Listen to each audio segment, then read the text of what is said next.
Hello everyone, मैं नीलम तिवारी आप सभी का मैग्नेट ब्रेन्स में बहुत बहुत स्वागत करती हूँ। मैग्नेट ब्रेन्स एक ऐसा चैनल है जहाँ पर आपको किंडरगार्टन से लेकर 12th क्लास तक का सारा स्टडी मटेरियल बिल्कुल फ्री अवेलेबल करवाया जाता है। तो जैसा कि कल हमने आपको संधि करना और संधि विच्छेद करना इन दोनों के ही आपको अभ्यास कार्य भी शुरू करवा दिए थे कि हमारे पास जब हम अपना क्वेश्चन पेपर सॉल्व करते हैं तो उसमें कैसे कैसे क्वेश्चंस आपके लिए आ सकते हैं। तो उन्हीं के कुछ पैटर्न्स हम आपको एक दो वीडियोज़ में बताने वाले हैं कि जिससे आपको पता चले कि भाई संधि आती है लेकिन किस प्रकार की आती हो, कैसे हमें उन्हें हल करना पड़ता है। तो चलते हैं हम उसकी तीसरे प्रश्न पर, जिसमें कहते हैं कि अधोलिखितेषु स्थूलपदेषु संधि विच्छेदम अथवा संधि कृत्वा लिखत। क्या कह रहे हैं? कह रहे अधोलिखित, ये लिखे हुए पदों में जो स्थूल पद है, मतलब जो हाईलाइट करके लिखे हैं, जिनको हाईलाइट कहते हैं ना हम, स्थूल का अर्थ वैसे होता है मोटा होना, ठीक है। तो जैसे आपने उसमें इंग्लिश में कहते हैं ना कि स्थूल का अर्थ हुआ जैसे हिंदी में हुआ मोटा, ऐसे ही हम इंग्लिश में उसको कहते हैं बोल्ड। जैसे आपने देखा होगा कि बोल्ड लेटर ऐसा लिखा हुआ होता है और उसी में जो नॉर्मल अपने लिखते हैं वो इस तरह से लिखते हैं उसको, ठीक है। तो यहाँ पर भी देखिए, वहाँ पर भी संस्कृत में जो हाईलाइट होके जो आपको लेटर्स दिखते हैं या फिर अक्षर दिखते हैं, या जहाँ पर आपका शब्द कैसा हाईलाइट होके लिखा होगा, स्थूल पद होगा, उनमें आपको दिए हुए क्या करना है? संधि विच्छेदम अथवा संधि कृत्वा लिखत। संधि विच्छेद कीजिए अथवा, या फिर देखिए अथवा की जगह पे वा भी लिखा हुआ हो सकता है। तो संस्कृत में हम चाहे अथवा कह दें या फिर वा लिखा हुआ हो तो उसको समझिएगा कि ये या का अर्थ बता रहे हैं, ठीक है। जहां पर भी वा होगा, वा एक हमारा अव्यय होता है जिसका अर्थ होता है या, ठीक है। तो क्या कह रहे हैं? संधि विच्छेदम, या मतलब संधि विच्छेद कीजिए, या संधि कृत्वा कर करके लिखिए। क्री का अर्थ होता है करना और त्वा शब्द लगने से हो जाता है करके, ठीक है, पढ़ करके, लिख करके, ठीक है, कर शब्द का उसमें अर्थ लग जाता है। तो कह रहे हैं संधि करके और लिखिए, ठीक है। तो अब हम देखते हैं कि लले पश्य, यानी हे लता, या इसमें लले ना होकर ये होगा लते शब्द होगा। तो कह रहे हैं लते यानी लता, किसी का संबोधन सूचक शब्द आपने देखा होगा आकारांत होता है तो उसमें क्या बन जाता है? हे बालिके, लते। जो भी आकारांत स्त्रीलिंग शब्द होते हैं उनका जब संबोधन किया जाता है तो उसमें एक ही मात्रा लगा दी जाती है, ठीक है। तो ये हमारा हो जाएगा लते पश्य, यानी देखो, सूर्य उदय भवति, सूर्य उदय हो रहा है। तो अब हमें बाकी सबसे हमें कुछ नहीं करना है, ठीक है। हमें करना क्या है? हमारे पास जो कैसा हाईलाइट होके जो अक्षर लिखा हुआ है, जो शब्द लिखे हुए हैं, उनमें संधि करनी है। तो यहां पर ये देखिए क्या लिखा हुआ है हमारा, सूर्य और उदय। इनमें भी हमें संधि कहां पर करनी होती है? इसके अंतिम वर्ण में और इसके पहले वर्ण में। अब अगर हम देखें तो इस या में कौन सा स्वर लगा हुआ है जिसमें कोई आपको मात्रा न दिखे। अब आप कहोगे ये रा की मात्रा है, रा की मात्रा नहीं होती, रा आधा होता है, व्यंजन होता है, और आधा व्यंजन बीच में लिखने की जगह, जैसे र हुआ, रा ऐसा एक व्यंजन होता है जो आगे या पीछे जब होता है, जैसे देखिए ये प है शब्द, बाकी जब आगे र होगा आधा तो वो ऊपर की तरफ आ जाता है, ठीक है। और उसके बाद यदि कभी आपको पीछे रा लिखना होगा तो क्या लिखेंगे? तो फिर इसी रा को उसके नीचे लगा देते हैं। ये रा को लिखने का तरीका होता है, आधे रा को, ठीक है। तो अब यहाँ पे लिखा है सूर्य, अगर हम इसको तोड़ते हैं तो ये हमारे पास ये शब्द आया और इसके बाद ये ऊ आया, ठीक है। अब हम ऊ को लिख देते हैं, बाकी सबसे हमें कुछ नहीं करना है, हमें इन दोनों को देखना है। अब अगर इसको हम तोड़ते हैं तो पहले आधा र आया, फिर य आया, उसके बाद हमारे पास आया अ। इसमें से हमने पहले स्वर को निकाला। अगर इसमें हलंत होता तो हम नहीं करते कुछ भी, तब हम स्वर नहीं निकालते, तब हम समझ लेते कि जब ये व्यंजन हमारा आधा है अर्थात इसमें स्वर नहीं मिला हुआ है तो ये हमारी स्वर संधि यहाँ नहीं हो रही है। स्वर संधि की पहचान आप कैसे करोगे कि यहाँ स्वर हो रही है या व्यंजन? तो वो हमारी, तब हम पहचान कर पाते हैं कि हम हर वर्ण को देख लेंगे कि ये ऊ हमारा एक स्वर है, ठीक है, एक तरफ तो स्वर मिल गया, दूसरी तरफ कह रहे हैं कि यहाँ पे कोई हलंत भी नहीं लगा हुआ है, अर्थात ये य पूरा है। अब पूरा कैसे हुआ? जब इसमें अ जुड़ जाएगा तब। अगर कोई मात्रा होती तो ऐसे छोटी की मात्रा होती तो इस प्रकार से चढ़ी हुई होती, अगर बड़ी ही की होती तो इस प्रकार से लगी हुई होती, अगर वहीं पे हमारी छोटे ऊ की होती तो यहाँ लगी होती, है ना। र के संग में मात्रा लगी हुई हो सकती है, क्योंकि र जो है वो मूल जो व्यंजन है उसके पहले आया होता है, तभी उसकी रेफ की तरह ऊपर उसको लिख देते हैं। ठीक है, तो ये इसमें से हमने अ निकाला और फिर इसके बाद लिया ऊ। अब हमें इन दोनों का कुछ नहीं करना, व्यंजन में कुछ नहीं करना, इसके अंतिम वर्ण को देखना है। र आया, र के बाद य आया और य में जब अ मिला तब ये जाके पूरा हुआ। हमने आपको बार बार ये चीज बताई है कि जहां पर आपको कोई व्यंजन आधा ना दिखे और उस पर कोई मात्रा भी ना दिखे, तब भी समझिएगा कि इसके अंदर अ छुपा हुआ है, अर्थात इसका अंतिम वर्ण अ है। अब इस अ का ऊ से करेंगे हम मेल। अब अ और ऊ के मेल से बताइए क्या बनता है, कौन सी संधि होती है हमारी? गुण संधि। अ का जब ऊ से मेल होता है तो एक नया गुण उत्पन्न होता है जिसको कहते हैं ओ, तो ये इसीलिए तो इसका नाम पड़ा गुण संधि। तो ये हो गया ओ। अब इन दोनों की जगह पे ये जो अ और ऊ निकला था हमारा, इसकी जगह पे बन गया ओ। ठीक है, अब ये ओ जाएगा कहाँ? बोले ये जहां से टूटा था वहीं पर ये चला जाएगा। तो रा में हम नहीं जोड़ेंगे, किस में जोड़ेंगे इसको? या में। तो या में जब ओ की मात्रा लगाएंगे तो ये बन जाएगा यो, और ये जो र है वो रेफ की तरह ऊपर ही चला जाएगा। ठीक है, तो अब हमारे पास क्या क्या बचा? बोले सु, तो हमने सु यहाँ लगाया, यहाँ पे दयः बन गया, दयः और बचा तो हमने लिख दिया यहाँ पे, तो ये बन गया सूर्योदयः। क्या बन गया ये? सूर्योदयः। तो यहाँ पर अब हम अगर इसका उत्तर लिखेंगे तो क्या बन जाएगा हमारा? सूर्योदयः। हो सकता है एमसीक्यू के टाइप में अगर ये आए, एमसीक्यू के यानी जो आपके बहुविकल्पीय प्रश्न होते हैं, अगर उस तरह से ये आता है तो फिर आपको यहाँ पे ऑप्शन भी दिए होंगे, कुछ विकल्प दे देंगे कि इसका सूर्योदय होगा, सूर्योदय होगा, या जो भी होगा वो अलग अलग गलत लिख देंगे और एक सही होगा। तो हमारा सही उत्तर क्या बन जाएगा? सूर्योदय। ऐसे ही लिखा है मातृ आज्ञा। क्या लिखा हुआ है?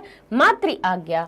अब हमने आपको बताया था कि ये जो री, सबसे पहले हम क्या देखेंगे कि भाई अंतिम वर्ण क्या है और प्रारंभिक वर्ण क्या है।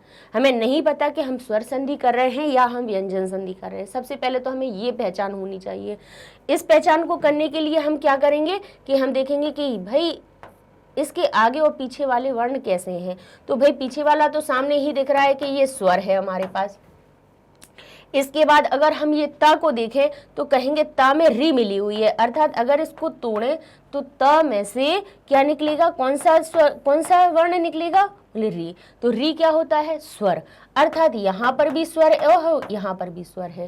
तो पहली तो पहचान हमें ये करना जरूरी होती है कि ये स्वर संधि कर रहे हैं, हम व्यंजन कर रहे हैं या विसर्ग कर रहे हैं।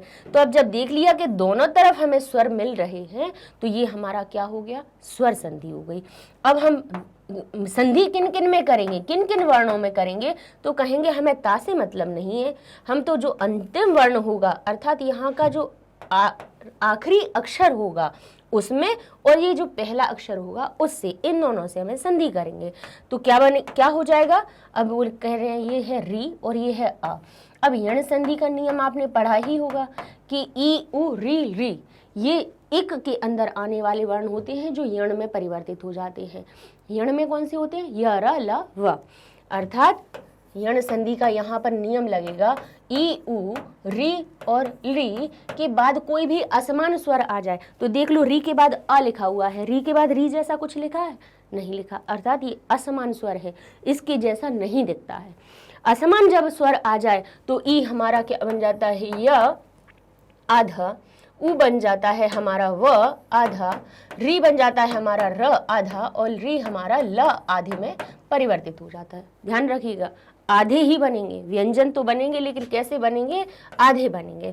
तो री के स्थान पर हमारा क्या बन जाएगा? हम री के स्थान पे बना देंगे आधा र, और उसमें फिर हमें किसको जोड़ करना है? भाई यहाँ तो हुआ परिवर्तन, अब संधि कहाँ हुई? जुड़े कहाँ पे, तो बोले यहाँ जुड़ेंगे, जब आधा र आ से मिलेगा तो बन जाएगा ये रा, बढ़िया की मात्रा हो गई। ठीक है, अब रा बन गया। अब आगे ये हमारे पास क्या लगा हुआ है, बोलिए यहाँ पे आधा ता लगा हुआ है। और हमने आपको ये चीज बताई थी कि अपने पास जो व्यंजन वर्णमाला होती है उसमें 3 संयुक्त वर्ण होते हैं, 3 नहीं 4 होते हैं। बताइए, देखिए, एक ये श, एक ये हमारा त्र, और ये एक ज्ञ, और एक ये श्र। ठीक है, ये जो हमारा छ होता है वो बनता है क और श से। किससे बनता है, क और श से।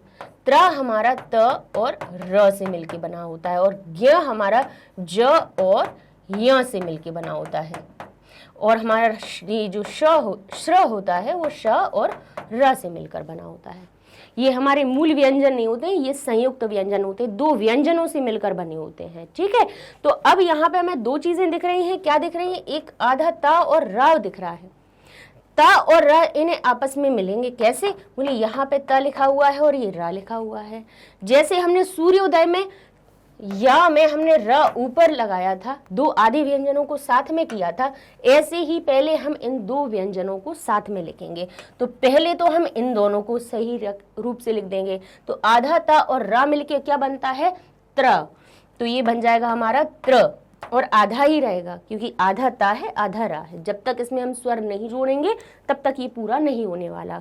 तो अब इसको पूरा कैसे करें, तो बोले यहाँ पर हमारे पास आगे स्वर तो लिखा हुआ है, इसका क्या करेंगे, तो इसे भी मिलाएंगे इसी में। तो ये हमारा जब त्र में बड़े आ की मात्रा लगेगी तो बन जाएगा त्रा।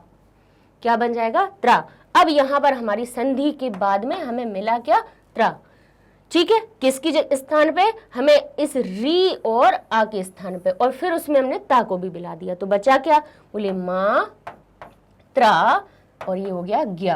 तो इसका हमारा जो मूल रूप बनेगा वो क्या बनेगा, मात्रा ज्ञ। ठीक है, ये हमारी संधि हो जाएगी।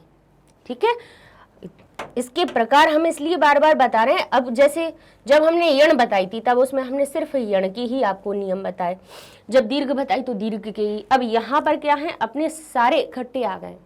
तब अब हम जब बार बार उस चीज को करेंगे तब हमें उन नियमों का याद आएगा कि भाई यहाँ पे ई उ री और री ये कब पहले आते हैं, बड़ा आ छोटा आ, या फिर उनके साथ में सवर्ण किस संधि में आते हैं, या फिर कहें कि आ का ई से, आ का ऊ से, या री और री से जब मेल होता है तो कौन सा गुण उत्पन्न होता है। तो हम बार बार जब इस चीज को प्रैक्टिस करेंगे तो फिर हमें क्या रटना नहीं पड़ेगा किसी चीज को कि हम याद करें, आ के बाद ऊ आने पे गुण बनता है। ठीक है, अब यहाँ पर आ गया, अब यहाँ संधि शब्द आ गया। हम हमेशा कहते हैं कि संधि करना आसान होती है, उसको तोड़ना उतना ही कठिन होता है। कैसे कठिन होता है, क्योंकि इसमें हमें होना चाहिए सही शब्दों का ज्ञान। भाई तोड़ेंगे तो हम जरूर, संधि जो की हुई है उसको विच्छेद करना यानी उसको तोड़ना कैसे करें, पता हो कि विच्छेद करना है इसमें। तो भाई यहाँ पे कहीं बीच में 2 शब्द जुड़े हुए इस प्रकार से दिख रहे हैं, नहीं दिख रहे, साथ में लिखे हुए हैं, अर्थात इनमें बीच में संधि हो चुकी है। अब संधि हुई कहाँ पर है, इसको पहचान करने के लिए हमने क्या बताया था आपको कि मात्राएं देखिए।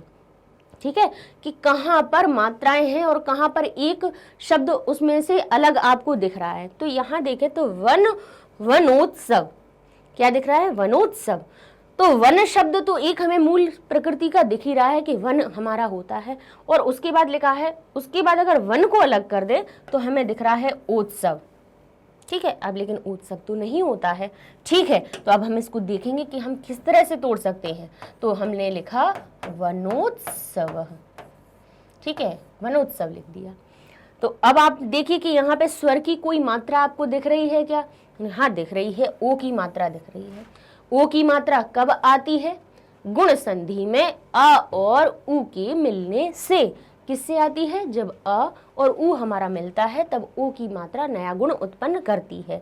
ठीक है, तो अब हम करेंगे ये, हम पहले एक मूल शब्द निकालेंगे वन, जिसमें हमें वन अलग ही दिख रहा है। बोले ठीक है, अगर वन अलग और हलंत में लगा दीजिए, हलंत में ही लगाइए, ओ की मात्रा को अलग लिख दीजिए, ओ की मात्रा को अलग लिख दीजिए।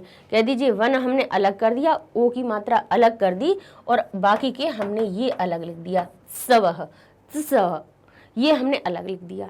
ठीक है, वन शब्द अलग लिख दिया, उत्सवः अलग लिख दिया। अब हमारे पास ये जो ओ की मात्रा है इसको हम तोड़ लेंगे।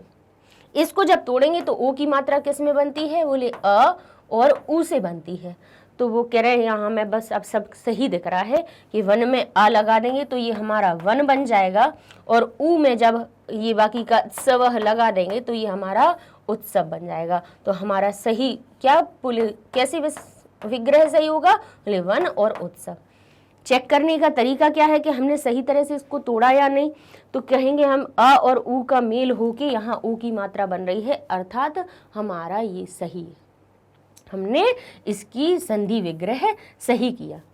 ठीक है, जैसे कहते हैं ना कि डिवाइड जब हमारा होता है और उसको अगर चेक करना हो, कैसे करते हैं फिर कि ये जैसे लिख दिया 2 डिवाइडेड बाई 18, तो फिर हम कहेंगे 2 9 ज़ा 18 कहते हैं। और फिर इसके बाद अगर हमें ये देखना है कि हमने डिवाइड सही किया है तो क्या करते हैं, 9 और 2 का मल्टीप्लाई करके देख लेते हैं, है ना, कि 9 और 2 का मल्टीप्लाई करके 18 अगर ये वाला आंसर आ रहा है तो हमारा डिवाइड सही है। तो यही सीधी चीज हमारी कहाँ चल रही है, यहाँ पर। कहते हैं कि अगर हमने इसको विग्रह तो कर लिया है और अगर हमें ये देखना है कि ये हमने सही किया है नहीं, तो फिर क्या ये देख लीजिए कि इसमें नाम में छुपा हुआ अ और उ के मेल से ओ की मात्रा बनती है। कहते हैं हाँ सही बनती है, अ और उ के मेल से हमारी ओ की मात्रा बनती है, अर्थात अब हम समझ गए कि हमने विग्रह जो किया वो सही किया। अच्छा, एक बात और आपको बताना था कि ये आपको पता ही है कि जो हमारा गुण संधि होती है, गुण संधि में का नियम क्या होता है कि अ का जब उ से मेल होता है तो ओ एक नया गुण उत्पन्न होता है। ठीक है, अ और उ, अ का जब उ से मेल हो रहा होगा तो वहाँ पर हमारी गुण संधि बनती है। अच्छा, अब इसमें एक कंडीशन और भी आती है कि ज़रूरी नहीं है कि छोटा अ हो, बड़ा आ भी हो सकता है यहाँ पर, और ज़रूरी नहीं है कि यहाँ पे छोटा उ हो, यहाँ पे बड़ा उ भी हो सकता है। तो ये थोड़ा सा हमें खुद का एक क्या अपना कॉमन सेंस ये लगाना पड़ेगा कि यहाँ अगर हम बड़ा आ अगर निकालते तो ये वना बन जाता है, तो वना कोई शब्द नहीं होता है, और अगर हम यहाँ पर बड़ा उ लगा दे तो ये उत्सव हो जाता, तो उत्सव नहीं होता है, कहते हैं उत्सव होता है। तो इसलिए ये चीज़ जरूर याद रखिएगा कि हो सकता है कि ज़रूरी नहीं है कि छोटा अ और छोटा उ हर जगह निकले। तो ये चीज़ हम जब संधि करते हैं तो इस चीज़ में हमें थोड़ा सा ध्यान रखना पड़ता है। यहाँ पे तो अभी अपना सामने दिख ही रहा था कि वन और उत्सव इसका संधि विग्रह हो जाएगा। ठीक है, तो चलिए अब हम इसका भी उत्तर लिख लेते हैं, फिर आगे बढ़ लेते हैं। तो ये हमारा क्या हो जाएगा, वन उत्सव। फिर आगे कहते हैं देवालयम, क्या हो गया, देवालयम। तो देवालयम शब्द में भी फिर से हम देखेंगे कि यहाँ पे हमें कौन से दो शब्द मिल रहे हैं, बोले देवालयम। बस हमें ध्यान क्या करना है कि यहाँ पर हमें मात्रा कौन सी दिख रही है, अलग जैसी, जैसे देव हो तो होता है समझ में, लेकिन यहाँ दिखा देवा, अर्थात देव में कुछ ना कुछ तो परिवर्तन हुआ है, तब तो वो देव को हम देवालय कह रहे हैं, देवा शब्द बोल रहे हैं। तो अब हमें सिर्फ ये मात्राओं का ये ध्यान रखना होगा कि दीर्घ में कौन कौन सी मात्रा आती है, बोले बड़े आ की मात्रा, बड़ी ई की मात्रा, बड़े ऊ की मात्रा, या फिर री हमारी ये ऐसे दीर्घ वाली री की मात्रा लगी होगी। ठीक है, और री तो हमारा जैसा का तैसा रहता है, अगर कहीं पे संधि भी होती है तो दोनों तरफ री होगा तो एक री ही बन जाएगा ऐसे। ठीक है, तो अब फिर हम कहते हैं गुण में कौन सी दिखती है, बोले ए की और ओ की, ये मात्राएं दिखती हैं। वृद्धि में क्या होती है, बोले एक मात्रा की वृद्धि हो जाती है, अर्थात आई और औ की मात्रा दिखती है। फिर कहते हैं यण में क्या दिखता है, तो इसमें य, र, ल या व आधे दिखेंगे हमें कहीं ना कहीं। फिर इसके बाद क्या होगा, बोले अयादि में हमारा अये, आय, अव, आव ये हमें दिखते हैं। ठीक है, यहाँ तो फिर बीच में संधि किया हुआ जो शब्द आपके सामने आएगा उसमें देखोगे आप मात्रा। ठीक है, कि हमारे पास कौन सी मात्रा इनमें से दिख रही है, तो हम कहेंगे बड़े आ की मात्रा में दिख रही है। जहां बड़े आ की मात्रा दिखे समझ जाइएगा कि जब दो आ मिले हैं तभी ये बड़े आ की मात्रा हमारे सामने आई। तो अब हम क्या करेंगे, देव शब्द को अलग करेंगे, बड़े आ को हम यहाँ पे अलग लिख देंगे कि इसमें बीच में जो बड़ा आ है उसको हमने अलग निकाल दिया, और यहाँ हम लयम अलग लिख देंगे। इतना तो हम कर सकते हैं। देव में से की जो बड़े आ की मात्रा है उसको लिख दिया अलग और लयम अलग लिख दिया। अब इसके बाद क्या करेंगे कि ये जो आ है ये हमने देव लिख दिया, फिर यहाँ पे जो बड़े आ की मात्रा को जैसे तोड़ेंगे उसको हम लिख देंगे। ठीक है, अब हम देखते हैं कि बड़ा आ जो होता है वो दो आ से मिलकर बना होता है। अब यहाँ पर हम लिख देते हैं अ और आ का मेल। ठीक है, अब हम देखेंगे दोनों को आ को दोनों तरफ लगा के, क्योंकि ये आ यहाँ मिलेगा तो हमारा क्या बन जाएगा, ये देव। तो कहे ये आ तो यहाँ पे सही हो रहा है ना, सही यहाँ पे जोड़ मिल रहा है इसका, तो ठीक है यहाँ पे बड़ा ये छोटा अ लिखा रहने देते हैं। बोले पीछे बाद की में भी लयम में हमारा अ जोड़िए, तो यहाँ से अगर जोड़ें तो ये हो रहा है अलयम। तो कहेंगे अलय या अलयम शब्द तो कुछ होता ही नहीं है, तो बोले क्या हो सकता है, तो बोले बड़े आ की मात्रा लगा के देखो, क्योंकि दो आ हो सकते हैं, छोटे बड़े आगे पीछे हो जाएं इससे कोई फर्क नहीं पड़ता है, लेकिन रहेंगे अ। तो बोले बड़ा आ देख लेते हैं, तो अगर बड़ा आ यहाँ लगाते हैं तो हो जाएगा आलयम। तो बोले आलय शब्द जरूर होता है, आलय का अर्थ होता है घर, आलय जैसे विद्या और आलय है ना, तो ऐसे ही लिखा, बोले देव आलय, देव और आलय मिला के मेरा देवालय। तो आलय तो हमने कहा ये तो सही है हमारा। तो अब हम इसको इस बड़े आ को दो आ में तोड़ दिया, एक छोटे एक बड़े, एक हृष और एक दीर्घ, तो ये हमारा क्या बन गया, बोले ये बन गया देव में ये वाला आ जोड़ दिया और बड़ा आ यहाँ जोड़ दिया, तो ये देव अलग हो गया और आलयम अलग कर दिया। ये बन गया हमारा संधि विग्रह। ठीक है, तो हम इसका क्या लिखेंगे, देव धन आलयम। ठीक है, ये हमारा संधि विग्रह हो गया। ऐसे देखिए, अब अद्य अवकाशः, फिर यहाँ पे देख लीजिए, अब ये अलग अलग पद हो गए, विच्छेद पद दिए हुए हैं, इनको संधि करना है। तो संधि करने के लिए क्या करेंगे आप, बस पीछे वाले वर्ण को और आगे वाले वर्ण को, इन दोनों को आप क्या करेंगे, मिला लेंगे। जैसे लिखा है ये अद्य अवकाशः, सबसे पहले तो ये देखिए कि ये स्वर है या व्यंजन संधि है, क्योंकि यहाँ पे देखिए द्या दिख रहा है। द्या जो शब्द होता है वो आधे द और या से मिलकर बना होता है। ये वही वाला द्या है जिसको बच्चे विद्यालय लिखते समय विद्यालय लिख लेते हैं, ये वही वाला द्या है। जबकि अगर सही कहे तो सही इसका मूल शब्द क्या होता है, वी और आधा दा और उसी में या मिल जाता है, तब ये हमारा विद्यालय बनता है। अर्थात ये जो द्या होता है वो किस किस से मिलकर बना होता है, द और या से। ठीक है, जब इनको संयुक्त करके लिखते हैं तब ये बनता है विद्या। तो अब हम इसको तोड़ लेते हैं। ऐसे ही अद्य में लिखा हुआ है ये द्य, तो ये किससे मिलकर बना, बोले आधे दा से आधे या से, और ये हमारा पूरा, इसमें कोई हलंत उलंत तो लगा नहीं है और मात्रा भी कोई नहीं दिख रही। तो जहाँ मात्रा नहीं हो, जहाँ हलंत भी ना हो, तो वहाँ पे कौन होता है, अ होता है। तो अ यहाँ पे हो गया। तो कह रहे हैं इसका अंतिम वर्ण हमारा स्वर निकल रहा है और आगे आने वाला भी वर्ण हमारा स्वर है। क्या है, आगे आने वाला भी जो हमारा वर्ण लिखा हुआ है वो भी स्वर लिखा हुआ है। तो भाई अब इन दोनों की कर दीजिए संधि। तो क्या बनेगा, ये द ये य और दोनों अ मिलके क्या बनाएंगे, बड़ा आ, और बाकी की चीजें तो अपन बाद में जोड़ ही देंगे।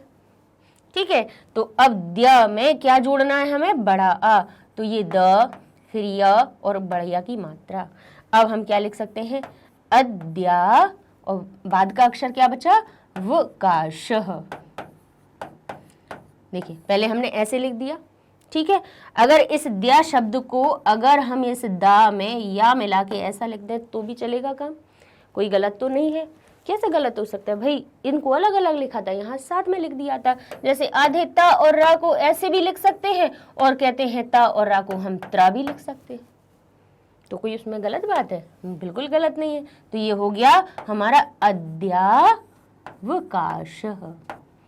दोनों तरह से बता दिया। अगर आपको संग में लिखने में कोई दिक्कत आ रही है तो ऐसे लिख देना, कोई गलत नहीं होगा। ठीक है, तो ये क्या हो जाएगा हमारा अद्यावकाशः। आगे देख लेते हैं अहम वाटिका। क्या लिखा है, अहम वाटिकाम। अब हमें फिर से देखना पड़ेगा। सबसे पहले हम कहते हैं कि अगर विग्रह पद दिया हुआ है तो उसमें भी आप हमें पहले ये देखिए कि यहाँ पे दो वर्ण जो लिखे हुए हैं वो संधि, वो स्वर हैं, व्यंजन है या विसर्ग है, किन का मेल हो रहा है, इसको हम कौन सी संधि का नाम देंगे। तो इसमें लिखा है अहम वाटिकाम, अहम और फिर लिख दिया वाटिकाम। ठीक है, तो बताइए जो हमारा यहाँ पे इसका अंतिम और इसका पहला वर्ण कौन सा है, तो कह रहे हैं इसका अंतिम वर्ण म है, अर्थात ये व्यंजन है, और वा जो हमारा है ये भी हमारा व्यंजन है। ठीक है, अब दोनों ही जब व्यंजन है तो ये कौन सी संधि है हमारी, व्यंजन संधि है। तो अब इसमें स्वर संधि के कोई नियम लागू नहीं होंगे, इसमें होंगे कौन से, हमारे व्यंजन संधि के। अच्छा, अब उसके बाद हम दूसरी चीज क्या देखेंगे, कहेंगे इसमें जो माँ शब्द है इसका अंतिम वर्ण कौन सा हो रहा है, माँ।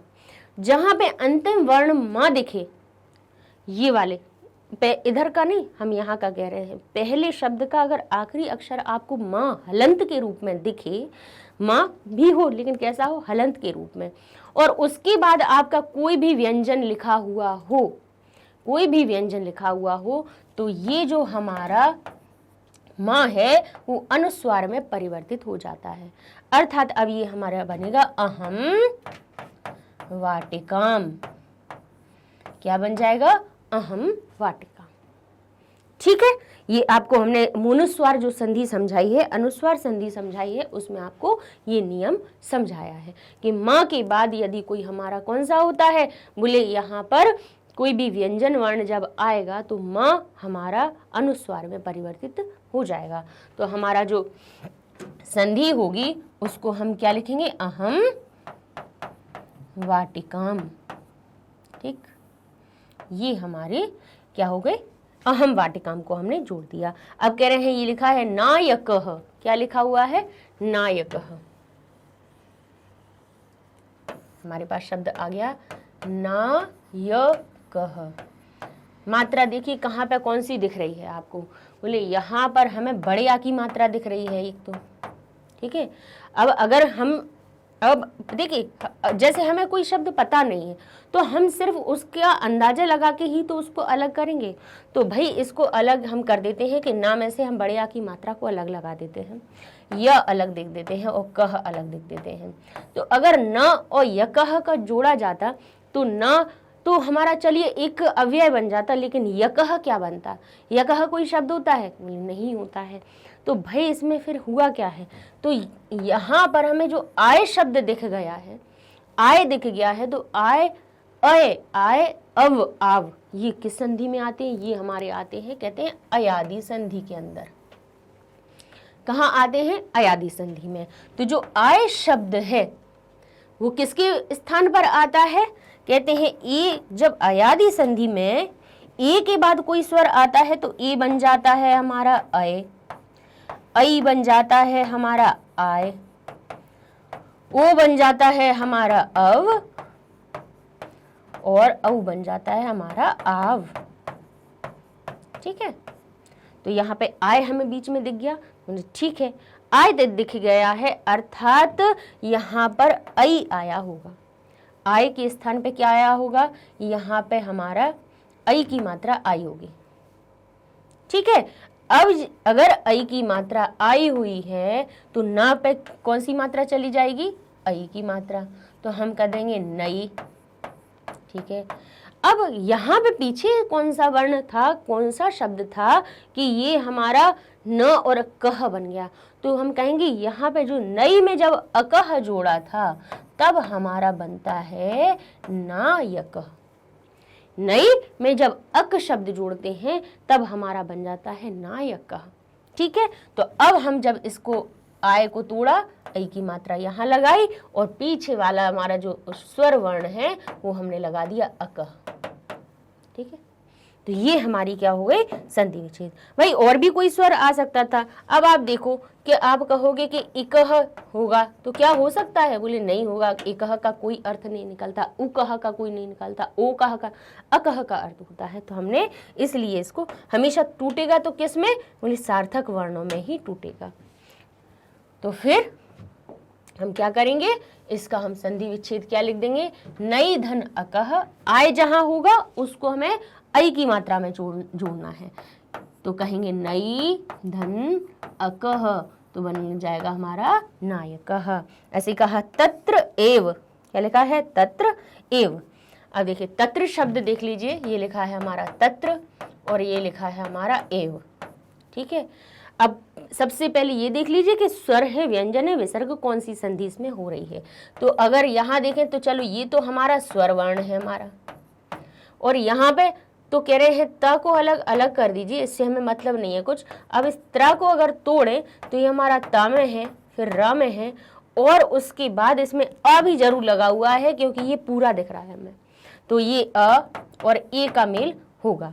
जब अ का मेल ए से होगा तो एक क्या हो जाएगा, आ का जब ए से मेल होता है तो एक मात्रा की वृद्धि हो जाती है, तो हमारा क्या बनेगा, इस ता को हम जैसा का तैसा लिखेंगे, ता और रा का त्र हम ऐसे ही मिला लेंगे, लेकिन जब ऐ की मात्रा लगेगी तो हो जाएगा त्रयी, बचा क्या हुआ, तो हमारा उत्तर आ जाएगा तत्रैव।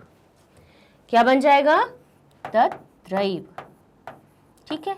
तो इस प्रकार से देखिए अब हमने संधि करना और संधि विच्छेद करना इस अपने अभ्यास कार्य में सीख लिया, ठीक है।